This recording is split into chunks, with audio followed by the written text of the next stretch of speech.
dalam surga, kami bersyukur untuk siang ini Tuhan.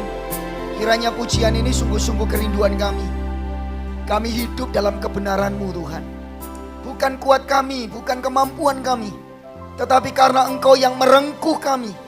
Di dalam kerapuan kelemahan kami, Engkau yang memampukan kami menjalani hidup ini sesuai dengan kebenaran-Mu.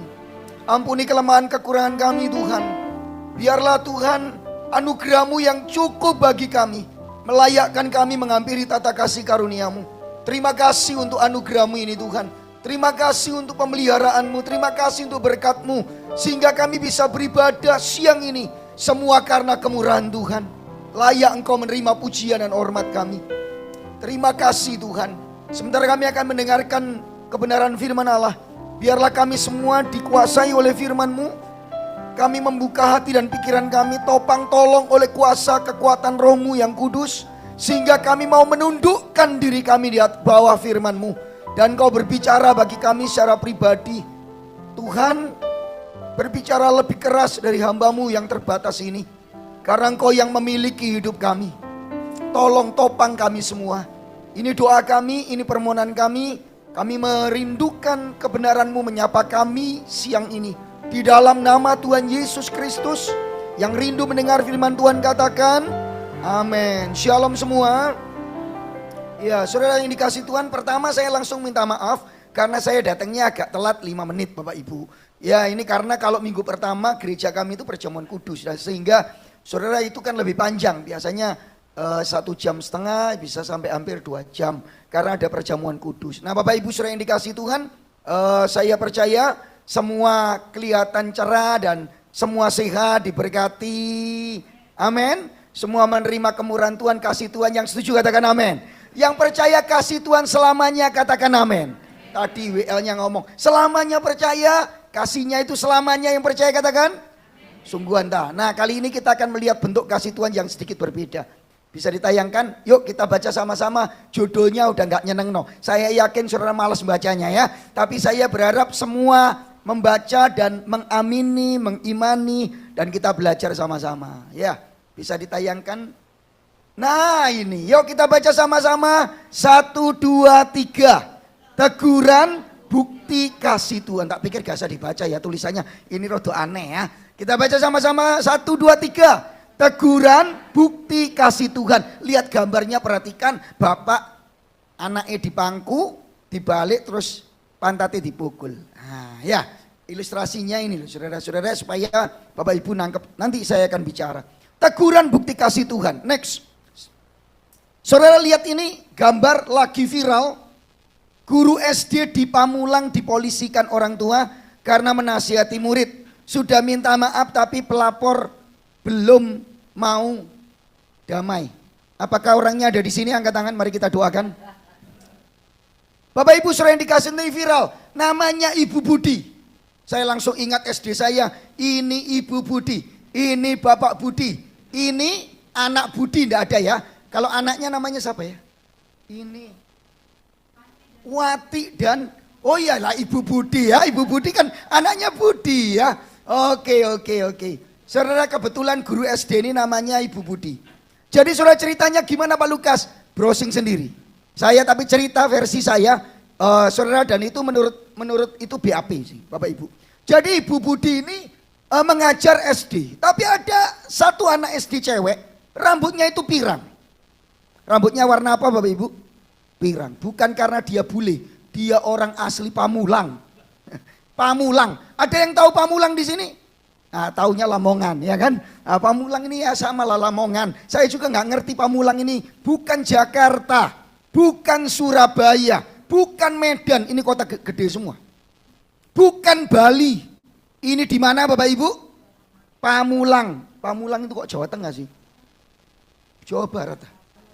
Perbatasan antara Jawa Barat dengan Jawa Tengah. Tapi ini Pamulang setahu saya ikut Jawa Barat. Nggak tahu ya Bapak Ibu, betul nggak sih? Ya sudah, jangan bertengkar masalah itu. Saya bukan itu masalahnya ya saudara-saudara.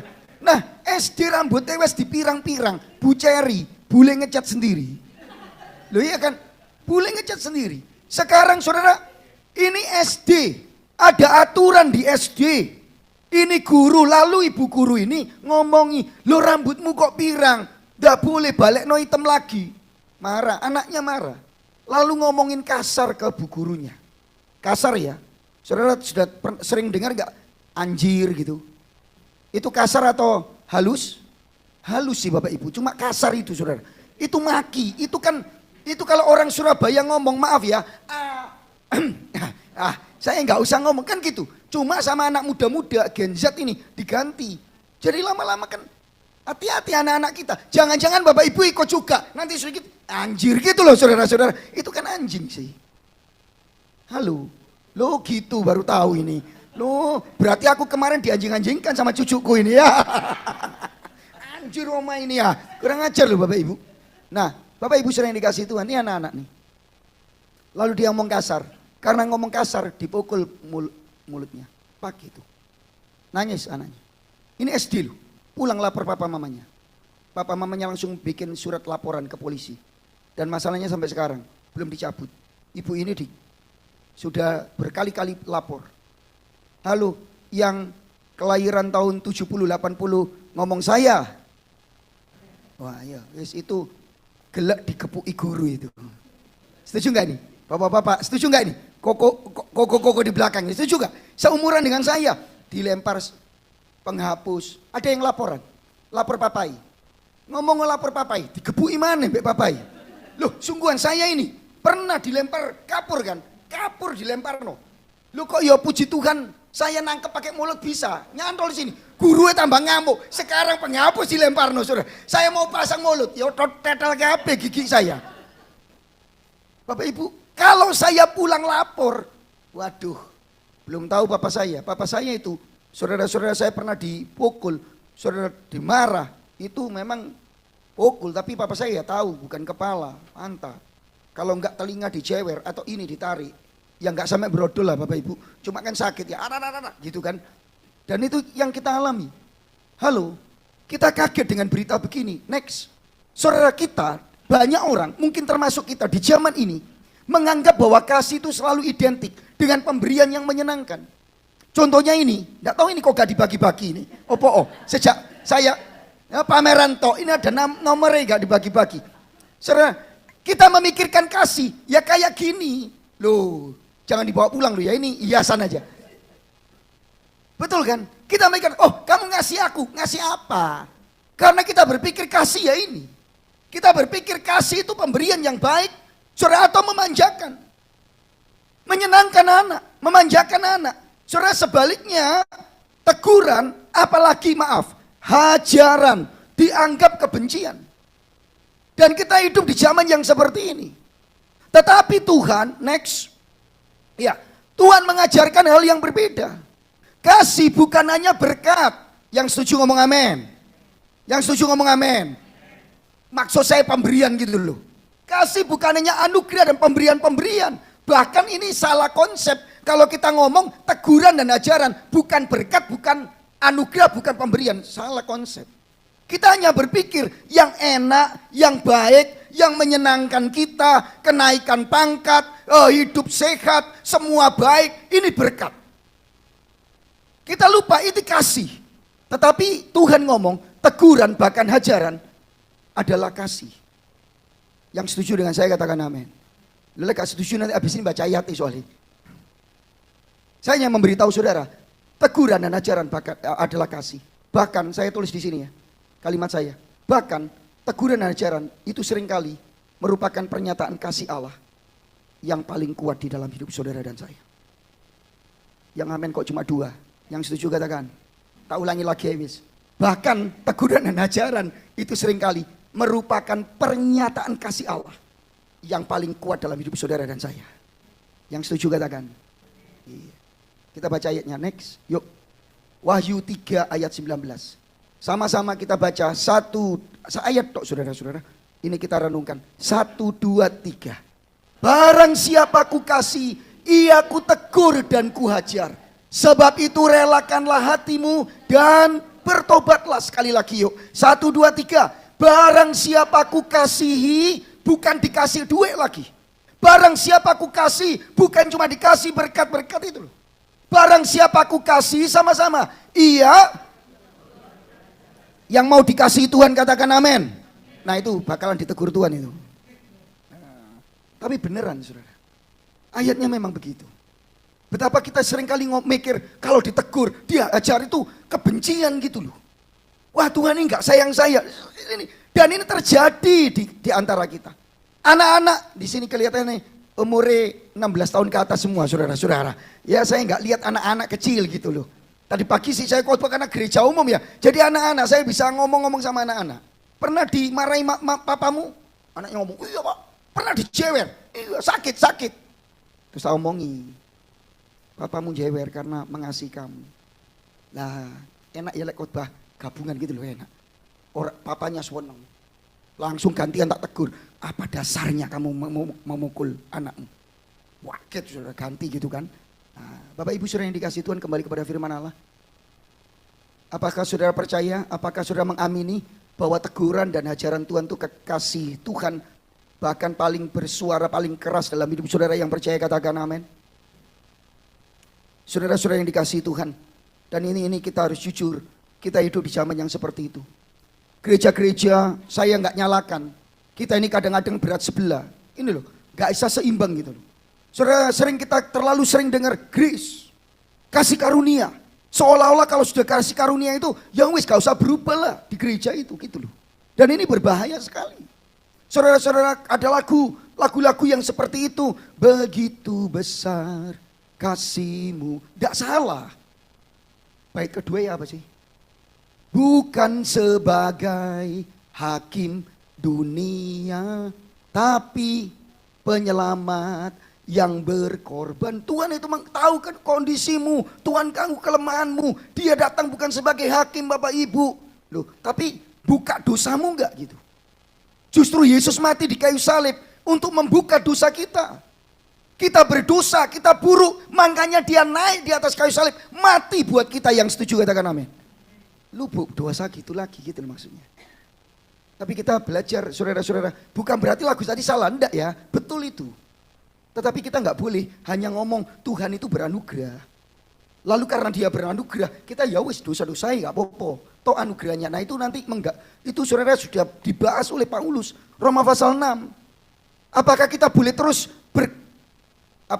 boleh terus berbuat dosa, menikmati dosa, karena semakin besar dosa, semakin besar kasih karunia? Paulus jawab dengan tegas, enggak. Kita berpikir, jangan berpikir seperti begitu. Nah ini jebakan-jebakan gini loh, bahaya Bapak Ibu. Saya ingin memberitahu bahwa teguran dan ajaran Tuhan itu bentuk kasih Tuhan. Bahkan suara yang paling kelas dalam hidup saya dan saudara yang percaya, katakan amin. Next, saya ingin cepat saudara. Mengapa sih kalau gitu? Pak Lukas, benarkah? Mengapa teguran dan ajaran Tuhan itu pernyataan kasih dari Tuhan? Menurut Wahyu pasal yang ketiga ini. Saya sampaikan yang pertama Bapak Ibu. Kita langsung cepat aja ya. Yuk yang pertama kita baca sama-sama. 1, 2, 3. Teguran dan ajaran Tuhan menunjukkan pengakuannya bahwa kita adalah. Nah ini yang enak ini nih. Ayo kita baca sama. Kita adalah. Iya. Bapak Ibu saudara yang dikasih Tuhan, tahukah saudara ketika kita membaca next. Barang siapa ku kasih, ia ku tegur dan ku ajar. Saudara itu menegaskan dua hal. Secara cepat saya ngomong. Barang siapa ku kasih, ia ku tegur dan ku ajar. Saya enggak ngomong bahasa aslinya, nanti aja beberapa bagian. Tetapi yang paling penting ini, barang siapaku. Jadi ketika Tuhan menegur saya dan saudara, ketika Tuhan menghajar saya dan saudara, Tuhan itu mendasarkan tindakannya pada kasihnya. Yang percaya katakan. Yang percaya katakan. Sehingga teguran dan ajaran ya bentuk kasih Tuhan lah. Justru kalau kita didiamkan, dibiarkan, itu bukan kasih Tuhan. Pertanyaan saya, orang tua di sini kan semua orang tua ini. Saya nggak punya anak, tapi punya anak rohani. Nah, saya boleh ngomong di sini, nggak apa-apa. Saudara-saudara, tidak semua baik, tapi semua anak Tuhan. Semua anak di rumah saya, anak kekasih saya. Saudara-saudara yang dikasih, saya nggak tahu bagaimana saudara mendidik anak-anak kita. Ketika kita keras sama anak kita memukulnya, dasarnya apa? Emosional atau kasih gitu. Harusnya Tuhan mengajar kita di kayu salib. Barang siapa ku kasihi, Tuhan nggak ngomong gini, aku tegur, barang siapa aku tegur. Enggak. Teksnya itu mau bahasa Yunani, bahasa Indonesia, kata kasih itu duluan keluar. Dan kasih itu kata Yunaninya phileo. Lu kok cuma phileo Pak Lukas? Karena phileo sama agape iku podo wae.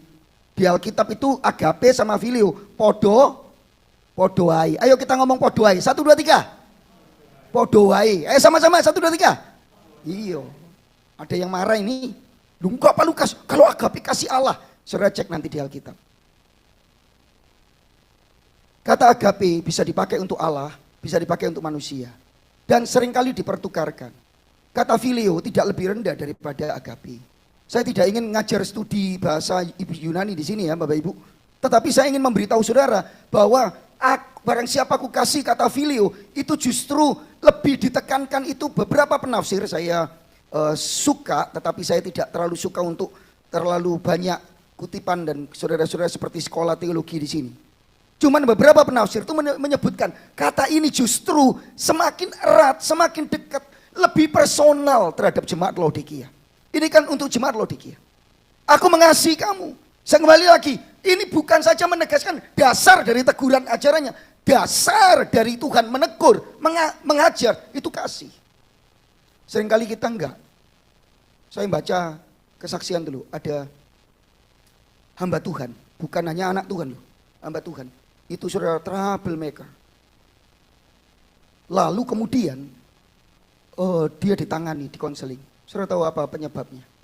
Waduh, ya sejak kecil dia ditekan sama orang tuanya.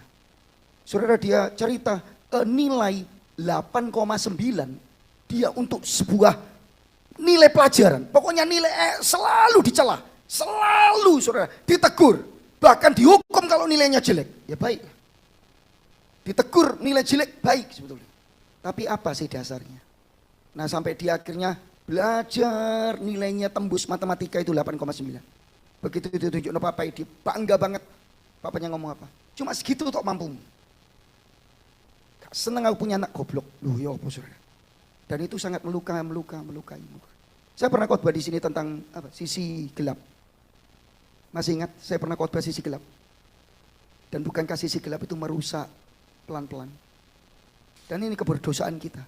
Bapak Ibu, Tuhan ketika menegur saudara, menghajar saya, itu bukan karena dia emosi, luapan emosi, tetapi itu adalah kasih, dasar kasihnya untuk saya dan saudara yang percaya, katakan amin. Dan itu harusnya menjadi teladan kita untuk kita mengasihi istri, istri mengasihi suami, mengasihi anak-anak kita, mengasihi jemaat kita. Kenapa saya tegur dia? Dia salah Pak Lukas. Ya saya tahu salah. Kenapa saya menegur dia? Saya koreksi itu. Baru-baru ada staf saya. Full timer. Wah kacau saudara. Gak mungkin saya cerita saudara, tetapi ini sangat parah sekali. Istri saya sampai takut, jangan marah Pak, jangan marah. Saya sampai ngajak teman untuk ngobrol. Ya, saya ngajak teman baik saya untuk ngurusi masalah ini karena begitu berat. Tapi pertanyaan satu yang muncul di hati saya, bukankah Injil itu Allah mengasihi saya yang rusak yang hancur? Sekarang tugas saya mengasihi dia yang rusak yang hancur. Apakah ketika saya menegur dia, saya mengasihi dia? Apakah saudara mengasihi, saudara menegur, menghajar itu mengasihi? Ataukah kita hanya ingin ya ego kita, amarah kita yang kita puaskan? Dengarkan baik-baik, saya mau kembali ke khotbah saya. Setiap kali saudara ditegur lewat firman Tuhan, siapapun pengkhotbahnya, atau saudara dihajar lewat disiplin Tuhan, menurut saudara itu disiplin Tuhan, dengarkan, dasar dari cara Tuhan menegur saudara adalah kasihnya yang besar untuk saya dan saudara. Yang kedua bukan hanya itu, tetapi itu menunjukkan bahwa Tuhan memiliki relasi dengan jemaatnya, anak yang terkasih.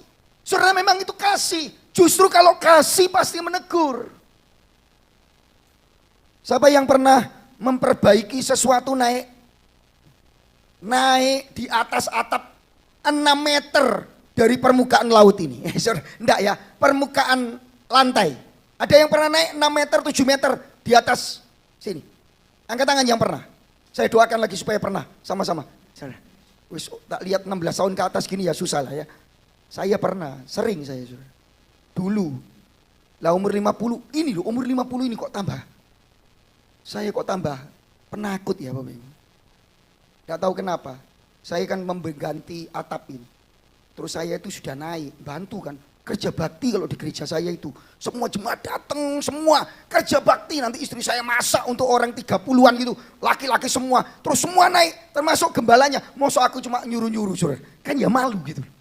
Apalagi masih muda gini kan gitu. Kelihatan muda dibanding yang lain. Saya naik, sudah sampai naik. Saya itu mau ngasih oli di tiang-tiangnya yang lama itu. Sudah sampai di tengah, lihat bawah. Gini saudara, sungguhan. Terus ada jemaat saya.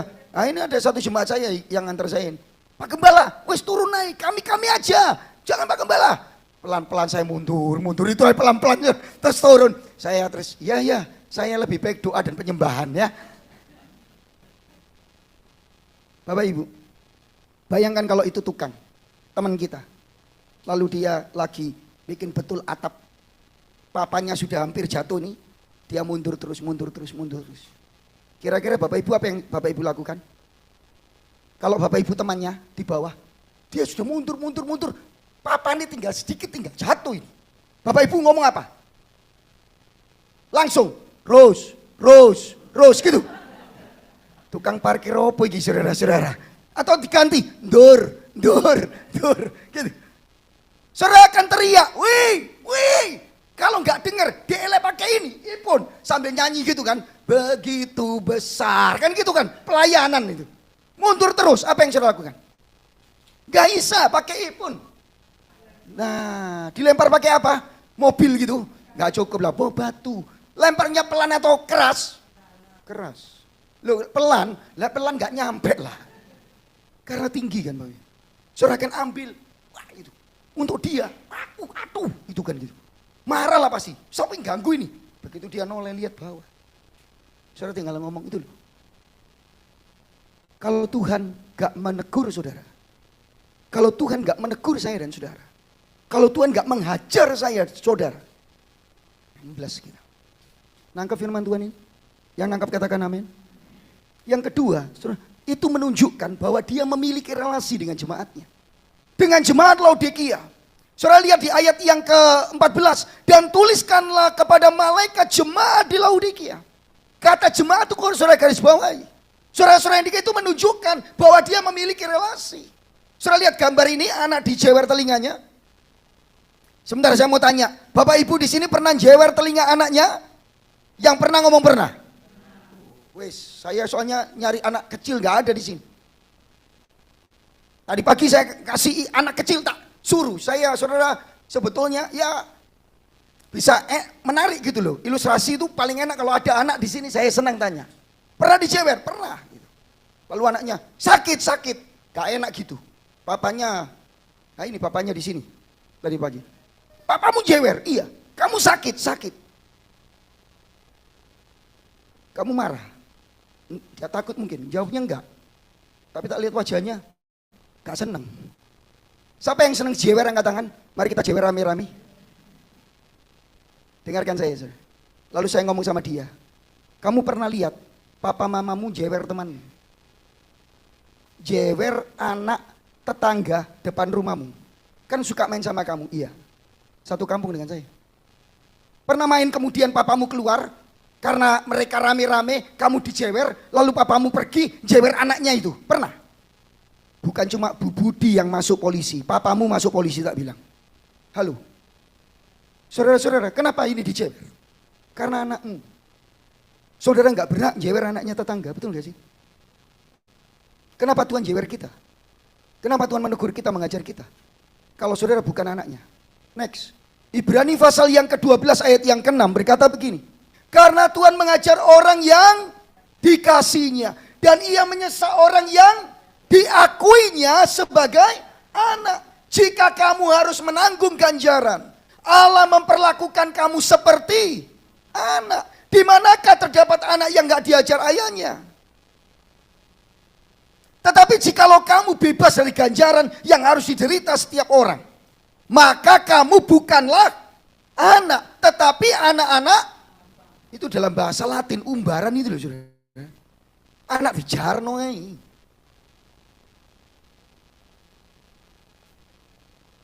Saat saya ini kan bertobat saudara-saudara. Jadi dosen saya, seingat saya ya, 2009 saya jadi asisten dosen, 2010. Sudah 16 tahun.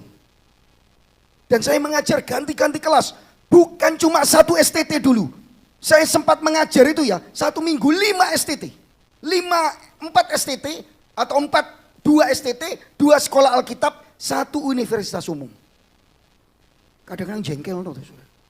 Apalagi universitas umum. Mosok lu dosen di sini, ujian ini, nyontek lu di depan mata. Loh, kalau dulu orang nyontek itu kan sembunyi-sembunyi. Maaf ya, itu anak-anak perempuan tuh kadang-kadang tulisan dok pahai. Nah ini kan dosennya laki, jadi kan gak isah. Dipikir aku bodoh sudah. Dosen perempuan tak panggil, itu bawaan ke ruangan, bukan pahaya kayak ono tulisan itu.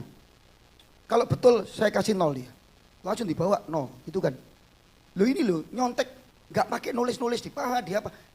Buku catatan itu loh, dibuka di depan sambil nyalin gini. Loh ya apa saudara? Lah saya di depannya, ini saya tanya, ini ujian? Iya pak. Ini buku apa catatan? Loh ini kan close book. Iya pak. Loh terus kenapa kamu gini? Gak belajar pak. Ya wis tak kasih nulis keluar wis tutup. Wis keluar gitu. Loh ini universitas. Tapi di sekolah Alkitab lebih parah lagi. Sudah mau calon pendeta masih kacau itu. Saya kalau ngajar dia datang terlambat. Sudah gitu main HP sendiri. HP tak suruh kumpul di tempat, saya ditinggal tidur. Ayo sini siapa yang kuat ayo. Padahal suara saya kabledek ini saudara. Belum kalau ngerjakan tugas, ngumpul not paling telat dan seadanya.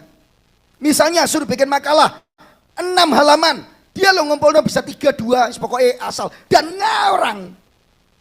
Ayo, bukan karena dia, maaf ya bodoh, pinter sebetulnya. Tapi nakal. Saudara tahu, satu kali, 1 semester gitu terus. Saudara begitu kelulusan, saya kasih nilai C-. Nilainya elek, semua kan di katrol KB gitu. Nah, yang ini saya katrol jadi C-. C- itu paling bawah lulus. Saudara tentu pernah tahu Pak Hengki, di sini pernah ya? Mungkin, kalau enggak itu teman saya baik juga. Dosen di Amadius. Dia dosen di STT yang sama. Kebaktian Natal saudara. Kemudian ibadah semester terakhir Natal. Anaknya datangi saya. Pak Lukas. Gak nyangka loh Pak. Saya di kelasnya Pak Lukas lulus. Terima kasih ya Pak Lukas. Tangan saya digini-ginikan. Makasih ya Pak. Mokong memang dia. Terus dia pergi sambil tertawa-tertawa gitu. Pak Hengki di sebelah saya. Dia ngomong gini, Pak Pendeta. Manggil saya Pak Pendeta. Pak Pendeta. Ya apa Heng? Jadi dosennya cok kapien. Ngopo dilulus no? Dia di mata kuliahku 2. Tidak ada yang tak luluskan. Kok iso lulus itu ya apa? Terus saya cuma sendakep. Kapien apa? Terus saya lihat dia, terus saya ngomong gini. Menurut kamu kalau dia gak lulus tahun depan, aku senang dia di kelasku. Enak aku lihat wajahnya. Dia tertawa pegang perut. Sudah tahu? Mana lebih jahat? Saya luluskan atau mana lebih baik sebetulnya? Saya luluskan atau tidak lulus? Luluskan atau tidak lulus? Tidak dong. Karena dia nggak pantas lulus. Tapi karena saya pengen bebas dari dia, ngapain lihat dia? Nyumpek kiai kan. Dan saya hanya memenuhi kebutuhan saya. Tapi ketika saya tahu Injil, Tuhan nggak gitu. Halo. Sebetulnya saya nggak sayang sama dia loh. Saya lulus bukan karena saya baiki dia. Saya luluskan karena dia nggak penting untuk saya. Sebetulnya kalau saya itu sudah jengkel sebetulnya. Tengah semester mau tak panggil dia. Kamu nggak usah ikut kelas saya, nilaimu udah tak kasih ya. Sudah. Halo. Bukankah itu lebih buruk sih? Bayangkan kalau Tuhan diam sama saudara. Tuhan mendiamkan saudara, gak usah ditegur, gak usah diajar, gak usah diapa-apakan. Biar aja dia terus. Biar terus di dalam dosamu, biar terus di dalam keburukanmu, biar terus engkau gak bertumbuh. Dan pada waktu salib Yesus mengingatkan saya berubah. Kalau memang karakternya gak baik, dia harus ketemu saya terus, gak apa-apa. Jadilah neraka di situ ketemu saya. Karena saya mengasihi dia. Saya bertobat bukan karena saya bagaimana sebaiknya bertindak ya. Tetapi saya bertobatnya, saya kurang mengasihi mahasiswa saya seperti Kristus mengasihi saya. Ketika Tuhan mengasihi saudara, bukan cuma memberi berkat-berkatnya. Tapi kalau dia mengasihi saudara, dia menganggap engkau dan saya anaknya yang dikasihnya. Gak heran sih, dia menegur, dia menghajar kita. Yang ngerti, yang percaya katakan. Next. Saudara-saudara yang dikasih Tuhan, Bapa itu merelakan Yesus anaknya mati di kayu salib. Karena kasihnya. Supaya saya dan saudara menjadi anak-anaknya. Yang setuju dengan kalimat ini katakan amin. Yohanes 1 ayat 12, Yohanes 3 ayat 16. Allah memberikan Yesus Kristus putranya mati di kayu salib. Supaya kita yang percaya kepadanya. Kalau Yohanes 1 ayat 12. Diberi kuasa menjadi anak-anak Allah. Tidakkah dia akan berusaha menarik kita kembali kepadanya? Kalau saudara anak-anaknya, tidakkah dia berusaha menarik kita kembali kepadanya? Bahkan dengan teguran dan ajaran. Dia nggak akan berhenti dengan itu. Supaya kita tidak binasa. Jangan lupa, saudara dan saya adalah anak-anak yang dibeli dengan darah putranya yang tunggal, Yesus Kristus Tuhan. Yang percaya katakan. Dia nggak mungkin berhenti untuk ngejar saya dan saudara. Gak heran kita ditegur. Gak heran kita diajar. Gak heran kadang-kadang saudara gak nyaman dengan khotbah yang begitu keras. Saudara kadang-kadang kita ditegur sendirian baca Alkitab. Kadang-kadang kita merasa hidup ini kok berat dan itu menjadi disiplin Tuhan. Saya gak tahu lah saudara. Saya gak mau terlalu jauh begitu maksud saya. Tapi yang jelas itu adalah wujud kasih Tuhan untuk saya dan saudara yang percaya katakan amin. Karena Tuhan melihat saudara adalah anak-anak yang dikasihnya. Yang percaya katakan amin. Yang kedua, next. Luis. Banyak ya. Yuk baca sama-sama. 1, 2, 3. Teguran dan ajaran Tuhan menunjukkan kesabaran bagi kita. Saudara yang dikasih Tuhan, ditegur kok sabar. Mana lebih sabar? Saya mengizinkan mahasiswa saya yang mokong setengah mati itu lulus. Atau saya meminta dia tetap tinggal dan mengulang kuliahnya dengan saya. Mana yang lebih sabar sebetulnya? Dari saya bukan dari dia. Yang lebih sabar yang tidak lulus. Kamu balik duduk, saya mau ngajari kamu sampai kamu ngerti, sampai karaktermu berubah, sampai kamu bisa bagus. Kamu calon hamba Tuhan. Saya kadang-kadang putus asa. Ya udahlah, lulus saya gitu kan gitu. Saya nggak sabar Bapak Ibu. Next. Teguran dan ajaran Tuhan bukan luapan emosi yang tidak terkontrol. Tetapi justru merepresentasikan salah satu dimensi kasihnya. Yaitu kesabarannya. 1 Korintus 13 ayat 4, 5, 6. Kasih itu sabar. Salah satu dimensi kasih itu sabar Bapak Ibu. Kalau Bapak Ibu gak bisa sabar, antri gak sabar. Saudara kehilangan kasih sebetulnya. Dimensi ini kasih itu sabar. Saudara waktu saya menghadapi staf saya itu... marah banget loh Bapak Ibu. Sampai teman saya Pak Yakub tuh ngomong, sabar ya Kas, aku aja yang ngomong, kamu gak usah. Tapi dia kaget, karena tiba-tiba Tuhan menjamah saya dan mengingatkan Injil Kristus ini. Justru saya nangis. Saya ngomong, kamu dengar ya, saya orang tuamu rohani di sini. Saya sayang sama kamu. Dia lebih nangis. Saya kaget dengan saya sendiri. Saya kaget dengan saya sendiri. Itu saudara-saudara, itu bisa di masalah yang begitu berat, itu tinggal dipecat dan biasanya dibiarkan, dikeluarkan dari gereja dipecat. Saya ngomong sama dia, kamu ya tetap di bawah saya. Kamu boleh keluar dari gereja ini, tapi kamu tetap di bawah saya. Saya tetap bapakmu. Dia kaget saudara. Boleh Pak saya panggil bapak? Iya tetap.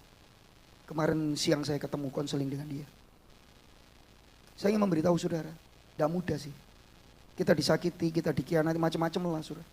Tapi bukankah teguran dan ajaran itu adalah bentuk kesabaran Tuhan? Ada satu ayat yang penting saudara-saudara.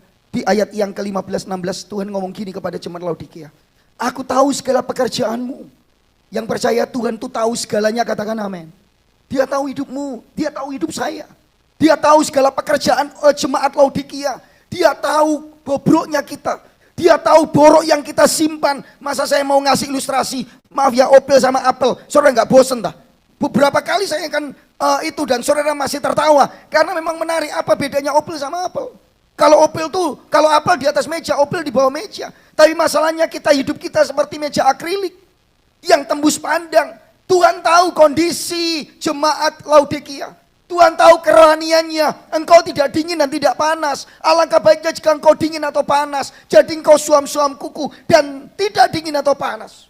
Saudara, Tuhan tahu pergumulan kita. Tapi Tuhan juga tahu kondisi kita. Tuhan tahu siapa kita. Tuhan tahu jalan hidupmu. Tuhan tahu pemikiranmu. Tuhan tahu kita ini melencengnya. Tuhan tahu kebobrokan kita. Tapi kalau Tuhan masih menegur, Tuhan masih mengajar, bukankah itu perwujudan dari kesabaran dan kasih Allah? Kenapa Bapak Ibu? Karena Tuhan ngomong gini, kalau kamu gak berubah, aku akan memuntahkan engkau dari mulutku.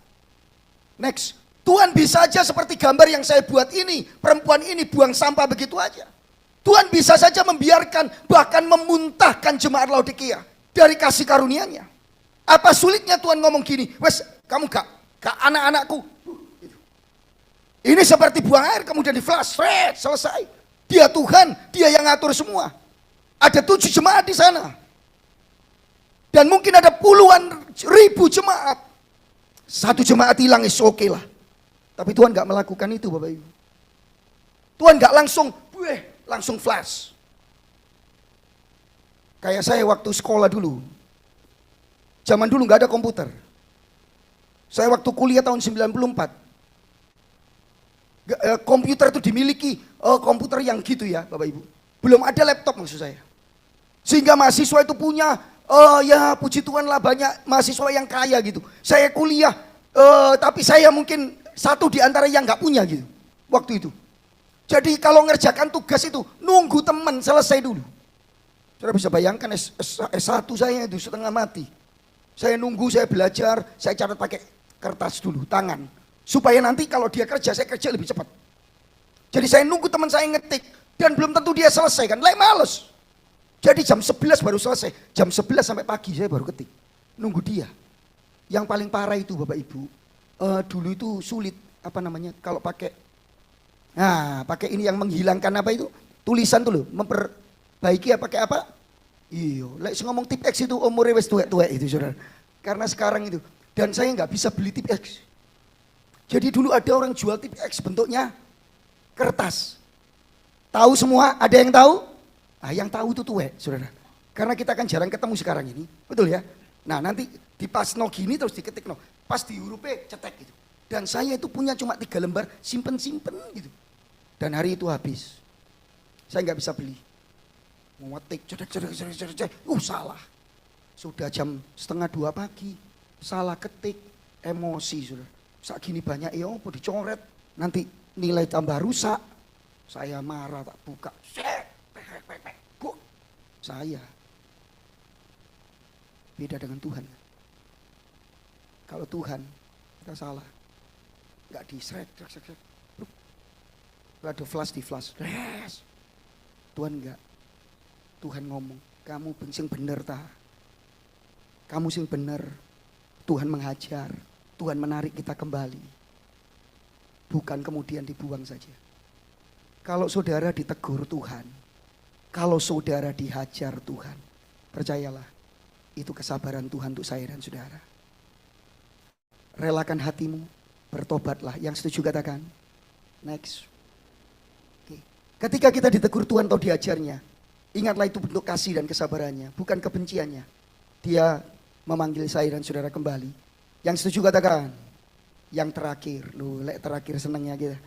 Oke, yang terakhir. Yuk kita baca sama-sama. 1, 2, 3. Teguran dan ajaran Tuhan memiliki tujuan yang indah bagi kita. Yang percaya katakan amin. Iya. Tuhan punya tujuan yang indah bagi kita. Saudara-saudara yang dikasih Tuhan, next. Saudara, ajaran Tuhan itu tujuan teguran bukan untuk membinasakan. Tetapi membawa jemaat Laodikia dan kita kembali kepadanya dan bertumbuh semakin serupa Kristus. Jadi kalau saudara menjadi orang tua, mengajar anak atau kita pemimpin, apa saja lah Bapak Ibu. Pertanyaan saya, teguran, ajaran, disiplin yang kita lakukan, apa sih tujuannya? Tujuannya supaya keuntungan kita, keuntungan perusahaan kita, keuntungan gereja kita, keuntungan pribadi kita. Atau kita mau dia mengenal Kristus, bertumbuh kepada Kristus. Semakin mencintai Injil Kristus, semakin mencintai Tuhan. Apa sih tujuan kita? Kalau Tuhan jelas sih, supaya saya dan saudara kembali kepadanya. Next, kita baca ayatnya sekali lagi. Barang siapa aku kasih, aku tegur dan ku ajar, sebab itu relakanlah hatimu. Dan tujuannya supaya kita bertobat. Next, supaya cepat nih khotbah saya. Supaya apa? Supaya kita bertobat. Kalau hari ini saudara ditegur oleh Tuhan, apapun dosamu, bertobatlah. Karena ada tujuan yang indah di sana. Supaya kita kembali. Kata bertobat itu supaya kita kembali kepada Tuhan. Saudara-saudara yang dikasih Tuhan, kata teguran dan ajaran. Saya tidak ingin terlalu jauh ke sana karena saya tahu waktunya saudara-saudara. Tapi saya hanya ingin memberitahu, kata hajaran itu sebetulnya bentuk kata Yunani untuk itu adalah pendewasaan. Nah kalau Bapak Ibu suka, ada yang kuliah PAK, PAK, itu kata ini sering dipakai. Di pendidikan, Dewo. Ya, itu pendewasaan. Jadi menghajar, pendisiplinan. Nah, terjemahan Inggris itu saya tidak membandingkan ya tadi ya. Saudara-saudara, itu macam-macam sih, Bapak Ibu. Tetapi biasanya Kristen. Saudara, itu sebuah tindakan yang mendewasakan, bukan untuk menghancurkan. Saudara, yang kedua, next. Tujuannya jelas supaya bertumbuh. Kalau Bapak Ibu membaca ayat 18, saya bacakan itu supaya cepat ya. Maka aku menasihatkan kau, supaya engkau membeli daripadaku emas yang dipurnikan dengan api, agar engkau menjadi kaya, dan supaya pakaian putih, supaya engkau memakainya agar jangan kelihatan ketelanjanganmu yang memalukan, dan lagi minyak untuk melumas matamu, supaya engkau dapat melihat. Saya sengaja tidak mengkhotbahkan ini detail. Tetapi itu ada sebuah perubahan, pertumbuhan. Bukan terus kamu merasa sudah rohani. Ini jemaat Laodikia, jemaat yang GR gitu loh. Paling hebat, paling rohani. Kemudian Tuhan membuka, kamu itu sebetulnya miskin, melarat, telanjang, dan buta. Lalu Tuhan manggil, ayo, aku menyiapkan semua. Aku menyiapkan baju kebenaran supaya kamu enggak telanjang. Aku menyiapkan salep untuk mata supaya kamu bisa melihat kebenaran dengan baik. Aku menyiapkan emas supaya kamu gak lagi melarat, tetapi kamu kaya secara rohani di dalam Kristus. Bapak Ibu, bukankah hajaran Tuhan, teguran Tuhan, supaya kita bertumbuh di dalam Kristus? Yang percaya katakan amin. Next, satu lagi. Untuk apa Pak Lukas? Dia menunggu kita. Yang menarik di ayat 19, itu barang siapa ku tegur, ku hajar. Barang siapa ku kasih, ya ku tegur dan ku hajar. Sebab itu relakan hatimu, bertobatlah. Habis ngomong ku tegur, ku hajar. Ayat 20-nya ngomong gini. Dengan seruan lagi, bahasa Yunaninya sangat indah. Lihat, aku berdiri di muka pintu dan mengetok. Jikalau ada orang yang mendengar suaraku dan membuka pintu, aku akan masuk menemui dia. Wow. Tuhan gak mengajar, kemudian ditinggal, kemudian dibuang, di flash tadi. Tapi Tuhan berdiri menunggu. Bahkan Tuhan bukan cuma menunggu loh. Lihat aku berdiri di muka pintu. Gak cuma nunggu-nunggu. Tapi aku mengetok supaya kalau engkau dengar, bukakan pintu, kembalilah kepada Tuhan. Yang ngerti katakan amin. Jadi ingat anak yang bungsu, bapaknya gak pernah lupa. Bapaknya gak nunggu-nunggu tok.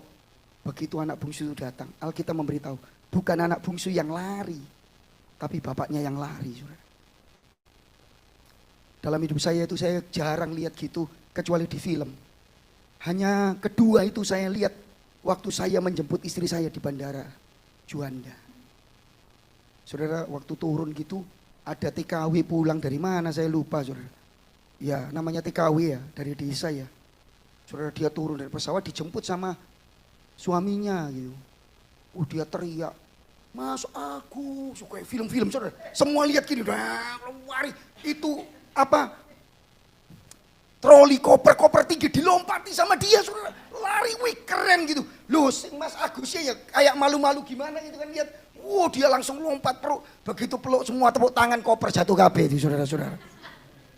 Cuma saya lihat itu langsung ya, live gitu. Sekali aja dalam hidup saya.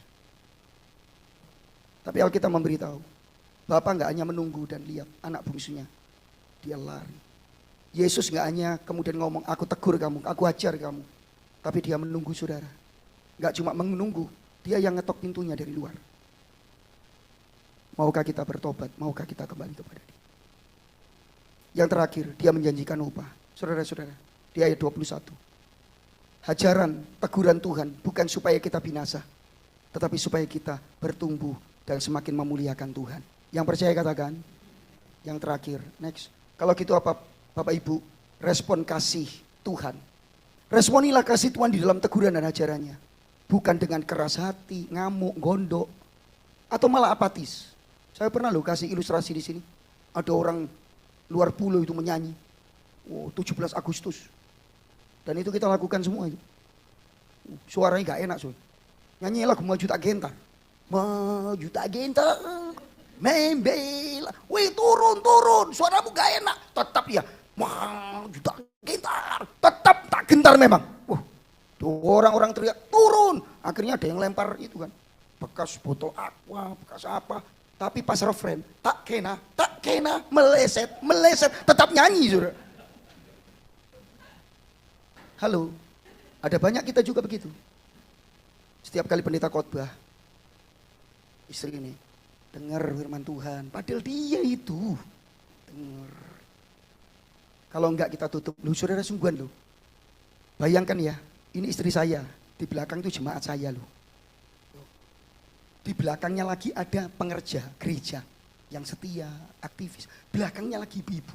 Saya lagi khotbah keras firman Allah. Ibu yang kena firman Tuhan itu. Bisa ngomong gini, Bapak Noai, pendeta yang ngono, ngomong aja. Anjing menggonggong kali villa berlalu, ngono. Saudara, dia selesai kebaktian langsung, Pak Gembala, tadi ibu itu ngomong gitu. Aku dianjing-anjing, norek. Halo, dan kita gitu kan. Kalau teguran, kita tutup telinga. Halo, no. Responi ajaran Tuhan. Relakanlah hatimu. Atau tersinggung malahan. Ngopo, gereja ya bukan cuma di sini toh. Gereja ya di mana-mana. Malah ada yang di mall. Kan gitu ya. Halo. Tapi kalau saudara tahu bahwa teguran dan ajaran adalah kasih Allah untuk saudara, mestinya kita relakan hati kita. Dan kita berkata terima kasih Tuhan. Engkau mengubah hidupku. Yang percaya katakan. Yuk kita pakai berdiri bersama-sama.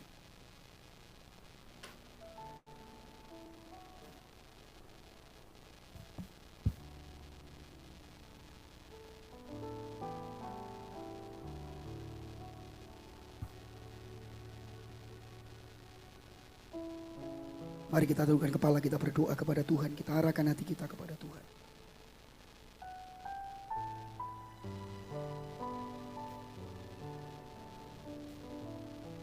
Terima kasih Tuhan, terima kasih. Berapa banyak di antara kita yang mau mengarahkan hatinya kepada Tuhan. Saya tidak tahu bagaimana saudara, tetapi kalau tuh ada yang perlu kita pertobatkan, kita bertobat kepada Tuhan. Teguran dan ajarannya supaya saya dan saudara diubah oleh Tuhan, semakin memuliakan Tuhan. Itu menunjukkan kalau saudara adalah anak-anak kesayangannya. Yang kedua, itu menunjukkan kesabarannya kepada saya dan saudara. Yang ketiga, itu menunjukkan kasihnya punya tujuan yang indah dalam hidup saya dan saudara. Mari kita berdoa secara pribadi kepada Tuhan.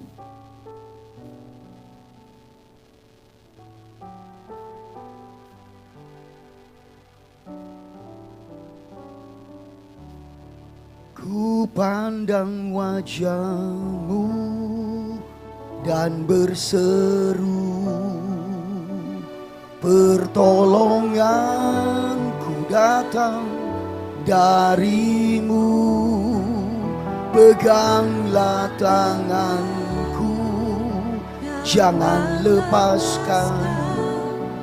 Kaulah harapan dalam hidupku. Ku pandang wajah-Mu dan berseru, amin. Pertolonganku datang dari-Mu.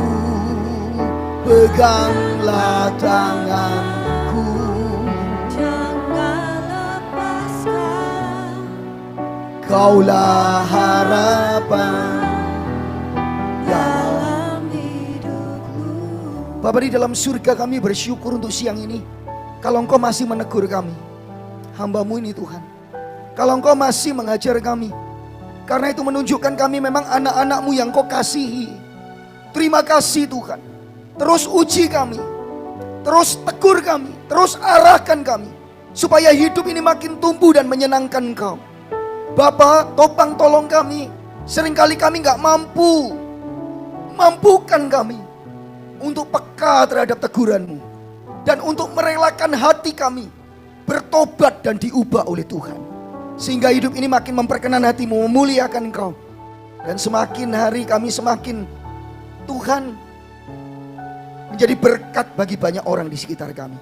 Terima kasih, berkati semua yang hadir. Tak satu pun Tuhan yang Tuhan lewatkan. Teruslah berbicara lebih keras lagi dalam hidup kami. Berbicara lebih keras dari khotbah hamba-Mu ini, sehingga kami semakin dibentuk untuk memuliakan Tuhan. Ini doa kami di dalam nama Tuhan Yesus Kristus. Yang percaya katakan amin.